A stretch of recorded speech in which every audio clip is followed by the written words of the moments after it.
ಹಿರಿಯೂರು ತಾಲೂಕಿನ ಜವಗಂಡಹಳ್ಳಿ ಸಮೀಪದ ರಾಷ್ಟ್ರೀಯ ಹೆದ್ದಾರಿ 48ರಲ್ಲಿ ಏನು ಬೆಳಗಿನ ಜಾವ 2:30 ಸುಮಾರಿಗೆ ನಡೆದಂತಹ ಒಂದು ರಸ್ತೆ ಅಪಘಾತ ಏನಿದೆ. ಅಪಘಾತದಲ್ಲಿ ಇದೀಗ ಮೃತಪಟ್ಟವರ ಸಂಖ್ಯೆ 4 ಜನ. ಏನು ಬಸ್ಸಲ್ಲಿದ್ದಂತಹ 4 ಜನ ಸಂಪೂರ್ಣವಾಗಿ ಸುಟ್ಟು ಕರಕಲಾಗಿದ್ದಾರೆ. ಜೊತೆಗೆ ಲಾರಿ ಚಾಲಕ ಸೇರಿ ಒಟ್ಟು 5 ಜನ ಸಾವನ್ನಪ್ಪಿರೋ ಬಗ್ಗೆ ಇದೀಗ ಪೂರ್ವ ವಲಯ GP ಆದಂತಹ ರವಿಕಾಂತೇಗೌಡರು ಹೇಳಿರುವಂಥದ್ದು. ನಾನೀಗೇನು ಅಪಘಾತ ನಡೆದಿರುವಂಥ ಸ್ಥಳ ಏನಿದೆ ಆ ಸ್ಥಳದಲ್ಲಿ ಇದನ್ನು ನೋಡ್ಬೋದಾಗಿದೆ.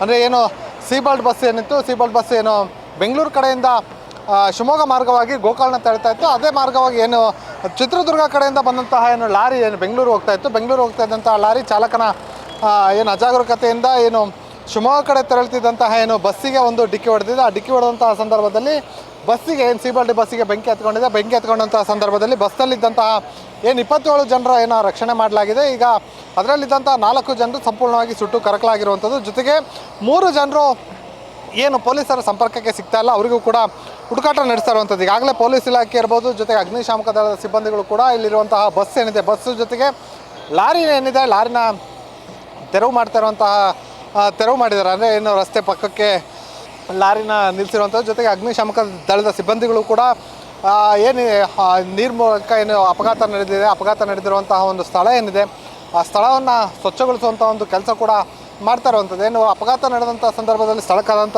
ಅಗ್ನಿಶಾಮಕ ದಳದ ಸಿಬ್ಬಂದಿ ಏನು ಬೆಂಕಿ ನಂದಿಸಿದ್ದಾರೆ. ಜೊತೆಗೆ ಏನು ಬಸ್ನಲ್ಲಿ ಸೇರಿಕೊಂಡಿದ್ದವ್ರನ್ನ ರಕ್ಷಣೆ ಮಾಡಿದ್ದಾರೆ. ಜೊತೆಗೆ ಸುಟ್ಟಂತಹ ಮೃತದೇಹಗಳು ಕೂಡ ಈಗಾಗಲೇ ಹೊರ ತೆಗೆದಿರುವಂಥದ್ದು. ಅವ್ರನ್ನ ಈಗಾಗಲೇ ಮೃತದೇಹಗಳನ್ನ ಏನು ರಕ್ಷಿತವಾಗಿ ಸುರಕ್ಷಿತವಾಗಿ ಇಡಲಾಗಿರುವಂಥದ್ದು. ಜೊತೆಗೆ DNA ಪರೀಕ್ಷೆಗೂ ಕೂಡ ಕಳಿಸಿರುವಂಥದ್ದು. DNA ಪರೀಕ್ಷೆ ಬಳಿಕ ಏನು ಮೃತದೇಹ ಯಾರ್ದು ಅನ್ನೋದು ಗೊತ್ತಾಗಬೇಕಾಗಿರುವಂಥದ್ದು. ಜೊತೆಗೆ ಈಗಾಗಲೇ ಏನು ಅಪಘಾತ ನಡೆದಂಥ ಏನು ಸ್ಥಳ ಇದೆ, ರಾಷ್ಟ್ರೀಯ ಹೆದ್ದಾರಿ 48 ಏನಿದೆ ಜವಗಂಡಹಳ್ಳಿ ಪ್ರದೇಶ, ಆ ಪ್ರದೇಶದಲ್ಲಿ ಇರುವಂತಹ ಏನು ಅವಶೇಷಗಳೇನಿದ್ದಾವೆ, ಅಂದರೆ ಬಸ್ಸು ಮತ್ತು ಲಾರಿಯ ತುಂಡುಗಳು ಏನು ಅಪಘಾತ ನಡೆದಂಥ ಸಂದರ್ಭದಲ್ಲಿ ಉಂಟಾದಂಥ ಏನು ವಸ್ತುಗಳೇನಿದೆ ವಸ್ತುಗಳನ್ನ ತೆರವು ಮಾಡ್ತಾರೆ. ಜೊತೆಗೆ ನೀರನ್ನು ಬಳಸಿ ಏನು ರಾಷ್ಟ್ರೀಯ ಹೆದ್ದಾರಿ ಏನಿದೆ ಆ ರಾಷ್ಟ್ರೀಯ ಹೆದ್ದಾರಿಯನ್ನು ಕೂಡ ಅಗ್ನಿಶಾಮಕ ದಳದ ಸಿಬ್ಬಂದಿಗಳು ಕ್ಲೀನ್ ಮಾಡ್ತಾ ಇರುವಂಥದ್ದು. ಜೊತೆಗೆ ಈಗ ಏನು ಘಟನೆ ನಡೀತು, ಈ ಘಟನೆ ನಡೆದಂಥ ಸಂದರ್ಭದಲ್ಲಿ ಸಾಕಷ್ಟು ಜನರು ಬಂದು ಒಂದು ವೀಕ್ಷಣೆ ನಡೀತಿರುವಂಥದ್ದು. ಜೊತೆಗೆ ಟ್ರಾಫಿಕ್ ಜಾಮ್ ಕೂಡ ಉಂಟಾಗಿತ್ತು. ಸೊ ಅದೆಲ್ಲದನ್ನು ಕೂಡ ಈಗಾಗಲೇ ಪೊಲೀಸರು ಕೂಡ ಕ್ಲಿಯರ್ ಮಾಡಿರುವಂಥದ್ದು. ಜೊತೆಗೆ ಏನು ರಸ್ತೆಯಲ್ಲಿದ್ದಂಥ ವಸ್ತುಗಳೇನಿದ್ದಾವೆ, ಅವಶೇಷಗಳಿದ್ದಾವೆ, ಬಸ್ಸು ಎಲ್ಲದನ್ನೂ ಕೂಡ ರಸ್ತೆಯಿಂದ ಏನು ರಸ್ತೆ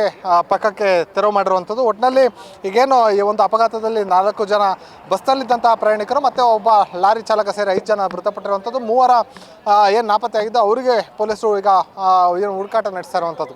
ಕ್ಯಾಮ್ರಾ ಪರ್ಸನ್ ರಾಕೇಶ್ ಜೊತೆ ಪ್ರವೀಣ್ ಬಾಡ, ಒಂದು ಕನ್ನಡ ನ್ಯೂಸ್, ಚಿತ್ರದುರ್ಗ.